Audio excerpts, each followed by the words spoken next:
রমেশ ইতিকথার নতুন একটি ব্লগে তোমাদেরকে স্বাগত জানাই। আজকে মহাসপ্তমী। সাঁঝবাতি আর সাঁঝবাতির বাবা প্রতি বছরের মতো এবারেও গঙ্গার ধারে গিয়েছিল কলা বউ চান করা দেখতে। এই যে আমাদের রাধা সোনা আর গোপাল সোনা নতুন জামা পরে ফেলেছে, ম্যাচিং ম্যাচিং চান টান করে।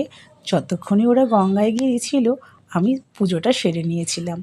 তারপরে আমাদের যে নিয়ম বাঙালিদের, যে গেঁড়ি মাটি, খড়ি মাটি এবং সিঁদুর দিয়ে আমরা দরজার মাথার ওপরে এই জিনিসটি করে থাকি। এটা আমাদের পুজো আরম্ভের একটা অনুষ্ঠান বলতে পারো। আজকে তাই তাড়াতাড়ি উঠে সকাল সকাল সমস্ত বাসি পাঠ সেরে তাড়াতাড়ি করে পুজোর আয়োজন করতে হয়েছিল। বাড়িতে নিজের সামর্থ্য মতোই পুজো দিয়েছিলাম, তাতেই মনটা খুব ভালো লাগছিল।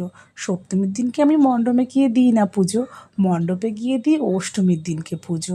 যেহেতু আমাদের ষষ্ঠীর পুজো দেওয়ার নিয়ম নেই, সেই কারণে ওই একটা দিনই আমি যাই, যেইটা হচ্ছে অষ্টমীর দিন।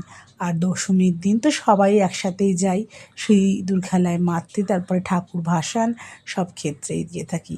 তাড়াতাড়ি করে দুপুরের রান্না সেরে নিলাম, সেরে নিয়ে আবার রাত্রে ডিনারের ব্যবস্থাটা করেই যাই।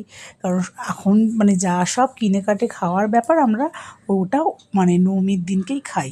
বেশিরভাগ ক্ষেত্রেই আমরা বাড়িতেই হোমমেড সমস্ত খাবার দাবার খাই। সাঁঝবাতিকে খুব একটা আমি বাইরের খাবার খেতে দিই না, তার মধ্যেও টুকটাক খাই। তাই ঝটপট করে রাতের রান্নাটা বানিয়ে ফেললাম।